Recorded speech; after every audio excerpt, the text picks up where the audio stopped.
हर खबर पर होगी आपकी पकड़। डाउनलोड कीजिए एबीपी लाइव ऐप। तो प्रधानमंत्री नरेंद्र मोदी की मन की बात इस वक्त आप सुन रहे थे। प्रधानमंत्री नरेंद्र मोदी ने लद्दाख में सेना ने किस तरीके से करारा जवाब दिया है, इस पर अपनी बात कही। मित्रता निभाना जानता है तो जवाब देना भी हमें आता है। इस मुल्क को हम आंख में आंख डालकर जवाब देना जानते हैं, आंख उठाकर देखने वालों को करारा जवाब देना भी जानते हैं। सिर्फ यही नहीं, प्रधानमंत्री नरेंद्र मोदी ने भूतपूर्व प्रधानमंत्री और कांग्रेस नेता पीवी नरसिम्हा राव के जो जन्म शताब्दी वर्ष की शुरुआत हो रही है आज याद किया और ये कहा कि हम जब उनके बारे में बात करते हैं तो सिर्फ एक राजनेता के रूप में देखते हैं, लेकिन हम ये नहीं जानते हैं कि वो बहुत सी भाषाओं को जानते थे। उन्होंने हिंदुस्तान के लिए, स्वतंत्रता के लिए उनका एक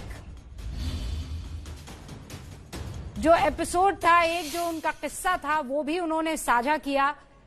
प्रधानमंत्री नरेंद्र मोदी ने लॉकडाउन पर बात की। लॉकडाउन मतलब ये कि लॉकडाउन खत्म हुआ तो बहुत सी चीजों में हमारी अनदेखी हो गई है, हमें उसका ख्याल रखना चाहिए। प्रधानमंत्री नरेंद्र मोदी ने यह भी कहा कि 2020 जो है, लोग ये कह रहे हैं ये खत्म हो जाना चाहिए, बड़ा खराब है ये साल, लेकिन उन्होंने कहा कि आधा साल अगर खराब है तो इसका मतलब ये नहीं कि आने वाला आधा साल भी खराब होने वाला है।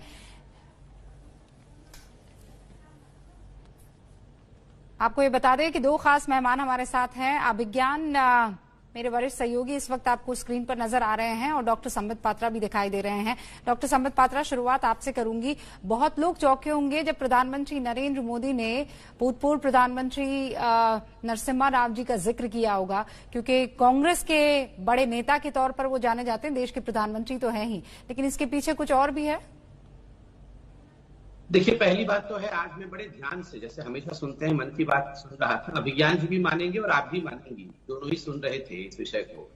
जैसे एक संकट काल में दादाजी या घर में पिताजी बैठ के सभी लोगों को समझाते हैं कि बहू बेटे आप लोग घबराओ मत, हम सब मिलके इसको साझा करेंगे और and will deal with the problem, हम सब मिलके ठीक कर लेंगे, घर की चाक चौबंदी रखेंगे और किसी प्रकार से भी घर पे आक्रमण नहीं होने देंगे, बीमारी को भी नहीं घुसने देंगे। ठीक आज उसी प्रकार मुझे लगा कि प्रधानमंत्री ने देश को समझाया है। जहां तक पीवी नरसिम्हा राव जी का विषय है, आप याद करिए, हमेशा से ही भारतीय जनता पार्टी ने, आदरणीय नरेंद्र मोदी जी ने, हमारे सभी नेताओं ने पीवी नरसिम्हा राव जी के प्रति एक बहुत ही बड़ा आदर का भाव रखा है। और चूंकि अभिज्ञान जी मौजूद है, आप इनसे जरा इतिहास भी पूछिएगा, अटल बिहारी वाजपेयी और पीवी नरसिम्हा राव का किस प्रकार का एक केमिस्ट्री था, एक गुरु शिष्य की भी केमिस्ट्री मानी जाती थी।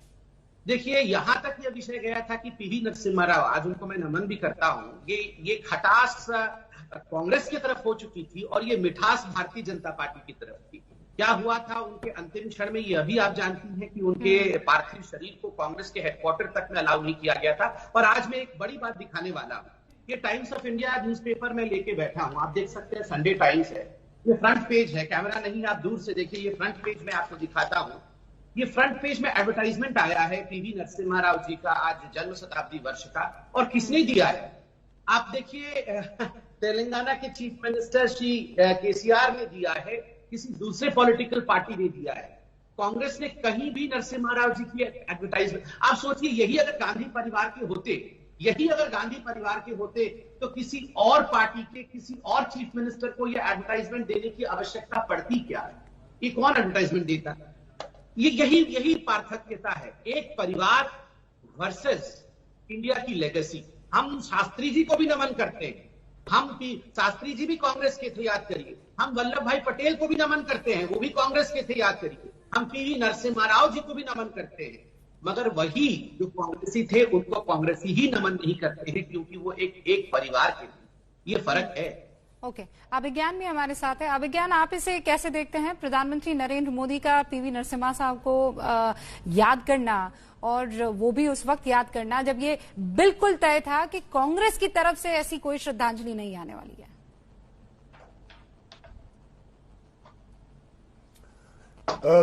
नरेंद्र मोदी बहुत ही समझदार, राजनीति को समझने वाले समझदार पॉलिटिशियन हैं और उनको अच्छी तरह से मालूम है कि कांग्रेस की लीडरशिप को, गांधी फैमिली की लीडरशिप को पीवी नरसिम्हा राव को ओन अप करने में दिक्कत होती है। सही बात है, मैंने अटल जी को बहुत करीब से देखा और संबित जी ने सही रेफर किया तो बड़ा खास रिश्ता था अटल बिहारी वाजपेयी और पीवी नरसिम्हा राव का, इसमें कोई दो राय नहीं है। एक घटना मैं जरूर यहां पर बताना चाहूंगा कि जब सोनिया गांधी औपचारिक तौर पर कोई कार्यक्रम करने राजनीति में आई तो सबसे पहले उन्होंने अमेठी की एक रैली में इस बात को क्वेश्चन किया था, उस पर सवाल उठाया था कि राजीव गांधी से जुड़ी हुई जो असैसिनेशन की, उनके दुखद घटना की जो प्रोब है, जो जांच है, वो ढीले तौर पर चल रही है। तो ये रिश्ता कभी कंफर्टेबल नहीं था, इसमें कोई दो राय नहीं है। ये सच बात है। नरेंद्र मोदी जमीन से आए हुए राजनीति करने वाले लोगों में से हैं, वो इस बात को समझते हैं, इसलिए उन्होंने ये मौका नहीं छोड़ा आज पीवी नरसिम्हा राव को मेंशन करने का।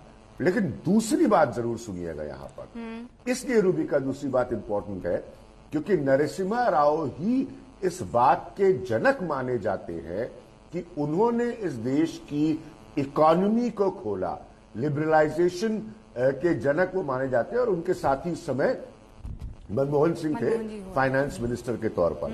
अब एक तरफ हम पीवी नरसिम्हा राव को याद कर रहे हैं, कुछ भी गलत नहीं है उसमें, लेकिन साथ में हम ये भी आज कह रहे हैं कि हम लोकल फॉर वोकल। तो ये जो चीजें होती हैं, ये लिबरलाइजेशन इंडिया का किस डायरेक्शन में जाएगा, किस दिशा में जाएगा, ये कंफ्यूजिंग है। तो ये बड़ी गहरी बहस है, इसमें कोई दो राय नहीं है कि मैं पीवी नरसिम्हा राव को बेहतर प्रधानमंत्री में गिनता हूं। आपकी बात का जवाब संबित पात्रा देना चाह रहे हैं। पढ़ के जाना, करीब से नहीं देख पाया मैं। एक काम करते हैं, क्योंकि हम बगैर किसी ब्रेक के पीएम के मन की बात को सुना था, जल्दी से रुक कर लेते हैं। मेरे साथ दो खास मेहमान हैं। अभिज्ञान इस वक्त आपको दिखाई देंगे स्क्रीन पर, और आपको ये बता दें कि डॉक्टर संबित पात्रा भी, बीजेपी के राष्ट्रीय प्रवक्ता। जो दर्शक अभी अभी मेरे साथ जुड़े हैं, जल्दी से रिकैप कर लेती हूँ। इससे पहले अभिज्ञान प्रकाश ने ये कहा कि पीवी नरसिम्हा राव को याद तो कर रही है बीजेपी, लेकिन पीवी नरसिम्हा वही हैं जिन्होंने लिबरलाइजेशन के लिए बहुत कदम उठाए हैं, और उस वक्त उनके जो मंत्री हुआ करते थे, केंद्रीय मंत्रियों में से एक वो थे डॉक्टर मनमोहन सिंह।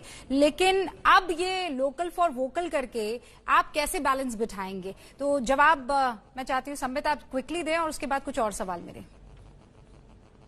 देखिए रूबिका जी, समय बदलती है, परिस्थिति बदलता है, काल बदलती है, और उसी काल के हिसाब से आप किस प्रकार बिहेव करना है, ये पूरी की पूरी बात बदलती है।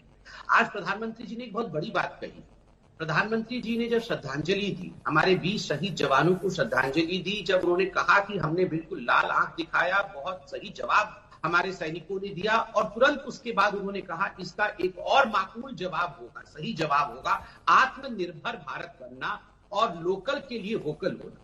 देखिए, उन्होंने एक स्पष्ट रूप से कहा है कि कुछ चीजों को बॉयकॉट करना है और कुछ चीजों को ग्रहण करना है। ये जो युद्ध होता है ना, ये केवल मिलिट्री स्तर पे युद्ध नहीं होता है। आज के दौर पे ये 21वीं शताब्दी का युद्ध मिलिट्री के तौर पर तो होता ही है, मगर उससे बड़े परिप्रेक्ष्य में इकोनॉमिक परिप्रेक्ष्य पर होता है, इकोनॉमिक पटल पर होता है। देखिए, प्रधानमंत्री ने कोई शब्द मिस नहीं किए, चाइना के विषय को ही संबोधित करते हुए आत्मनिर्भर भारत को लाना, लोकल के लिए वोकल होना, ऑर्डिनेंस फैक्ट्री के लिए कहना, एक बात ये स्पष्ट कर देता है कि प्रधानमंत्री जी ने आह्वान किया है कि अब हिंदुस्तान मिलिटरीली हम अच्छा कर रहे हैं, हमारी सैन्य शक्ति आज पूरे विश्व की एक पावरफुल सैनिक है, हमारी ऑर्डिनेंस फैक्ट्रीज अच्छा काम कर रही है। अब नागरिकों को भी अपने देश के प्रोडक्ट को ज्यादा तवज्जो देना है बनिस्बत कोट अनकोट, उन्होंने चाइना का नाम भले ही ना लिया हो, बार बार ये कहना कि लोकल के लिए वोकल होना, ये इकोनॉमिक फ्रंट पे भी लड़ाई आपने और हमने शुरू कर देना है। अच्छा, प्रधानमंत्री नरेंद्र मोदी ने चीन का आज कतई जिक्र नहीं किया, चीन का कतई जिक्र नहीं किया। विज्ञान में चाहती हूं कि इस सवाल का आप जवाब दे। नाम नहीं लिया है, बगैर नाम लिए जो कहना था वो उन्होंने कह दिया। अधीर रंजन चौधरी ने सुबह ट्वीट करके कहा था कि लद्दाख में कुछ बताइए क्या हो रहा है क्या नहीं हो रहा है, उसका एकदम सटीक जवाब जो है वो प्रधानमंत्री नरेंद्र मोदी की तरफ से आ गया। हाँ, सही बात है। जैसे मैंने कहा, देखिए आप पहले मोदी को अंडरस्टैंड करिए, तो वो एक्सेप्शनली इंटेलिजेंट है अपने पॉलिटिकल बातों को अपने तरीके से कन्वे करने के लिए। एक नेता की निशानी होती है। और उसमें से बहुत सारी बातों से मैं डिसएग्री करता हूं, लेकिन वो उनका तरीका है। तो उन्होंने लद्दाख पर फोकस किया, जैसे संबित कह रहे हैं, उन्होंने कहा कि हम करारा जवाब देंगे, कोई हमको हल्के में लेने की जरूरत नहीं है। जल्दी से एक छोटा सा पॉइंट रखना चाहूंगा यहां पर। मेरे अभी शेल्फ, आपसे बात करते हुए मैंने अपनी शेल्फ में से एक किताब निकाली। इस किताब का शीर्षक है, ये अप्रैल 1996 में मुझे किसी ने दी थी, आफ्टर राव हू। अब मैं आपको एक्सप्लेन करता हूं कि क्यों नरेंद्र मोदी ने इसका जिक्र किया। बड़ी दिलचस्प कहानी है। जल्दी से 1996-95 में नरसिम्हा राव की गवर्नमेंट गई। 96 में जो देश में सबसे बड़े नेता राष्ट्रीय स्तर पर उठ रहे थे, कोएलिशन गवर्नमेंट थी यूएफ की, वो अलग स्टोरी है, वो अटल बिहारी वाजपेयी थे। तो उस समय लोगों को मन में यह सवाल होता था कि अगर कांग्रेस ही होनी है या कांग्रेस का राज होगा तो कौन उसमें से लीडरशिप इमर्ज करेगी। गांधी फैमिली इस तरह के सिनेरियो में नहीं थी। इसलिए आपको अच्छे से समझ में आएगा कि दो नेताओं से गांधी फैमिली क्यों हमेशा अनकंफर्टेबल रही कांग्रेस में, नरसिम्हा राव और सीताराम केसरी। इसलिए मुझे लगता है प्रधानमंत्री ने आज तय किया कि ये मौका मैं नहीं चूकूंगा और मैं जरूर नरसिम्हा राव का जिक्र करूंगा। तो ये एक पॉलिटिकल काउंटर पॉइंट था प्राइम मिनिस्टर का कांग्रेस के लिए। तो ये बड़ा इंटरेस्टिंग है। किताब मुझे 1996 में दी गई थी, लिखी हुई कि नरसिम्हा राव के बाद कौन होगा। तो तब कोई भी नहीं था सिनेरियो में कांग्रेस की लीडरशिप के हिसाब से। हाँ, मतलब राजनीति बहुत अच्छे से करना बीजेपी को आता है और यही करने की कोशिश की है। ये महज राजनीति है डॉक्टर पात्रा। मतलब इससे पहले तो मुझे याद नहीं आ रहा। अच्छा, मुझे याद दिलाइए ना, इससे पहले पीवी नरसिम्हा राव का इस तरीके से जिक्र बीजेपी की तरफ से हुआ। मैं इसका उत्तर देता हूँ। क्योंकि रूबिका जी कुछ समय के लिए ही हूं, अभी मैं किसी और चैनल पे 12 बजे मुझे अलॉटमेंट किया गया है, मैं बहुत त्वरित जवाब देता हूं। देखिए, अभिज्ञान जी ने बिल्कुल सही सही बातें कही, मगर मैं कुछ बातों पे डिफर करता हूं। ये पीवी नरसिम्हा जी को कई बार भारतीय जनता पार्टी ने मेंशन किया हो और केवल पीवी नरसिम्हा जी और केसरी जी के ही संबंध कांग्रेस से खराब है, ऐसी बात नहीं। मैं आपको बताता हूं संबंध किससे किससे कांग्रेस से खराब है। सुभाष चंद्र बोस से खराब थे कांग्रेस के संबंध, नेहरू जी के संबंध बोस जी से, मैंने सुभाष कहा चंद्र बोस से गांधी फैमिली अनकंफर्टेबल रही है। थोड़ा सा हम कांग्रेस के इतिहास के हिसाब से पॉलिटिक्स की बात कर रहे थे। मैं अभिज्ञान जी जल्दी बोल लूं क्योंकि किसी और चैनल में कनेक्ट हो रहा है, बहुत कम समय है। मैं इतना कह दूं कि देखिए, कॉन्टेम्पररी पॉलिटिक्स की आपने बात की, मैं पूरा इतिहास बताता हूं। सुभाष चंद्र बोस और नेहरू की नहीं बनती थी। आप याद करिए, वल्लभ भाई पटेल और कांग्रेस पार्टी में कहीं न कहीं अंतर थी और अब उनको लगता है कि हमने उनको हाईजैक कर लिया। सीताराम केसरी का तो क्या किया था आपने देखा था। पीवी नरसिम्हा राव जी, मुझे बहुत दुख हो रहा है, आज के दिन कहना नहीं चाहिए मगर विश्व को जानना चाहिए। आप जानते हैं, हम लोग छोटे बच्चे थे, स्कूल में पढ़ते थे, तो हम लोग फॉलो करते थे। जब prime minister PV Narasimha Rao ji का निधन हुआ, उसके पश्चात जब उनकी बॉडी को दिल्ली में उनकी अंत्येष्टि होगी, इसकी परमिशन कांग्रेस की सरकार से लेने की कांग्रेस से मांगी गई। कांग्रेस ने मना कर दिया कि बॉडी यहां दिल्ली में अंत्येष्टि तक नहीं होगी।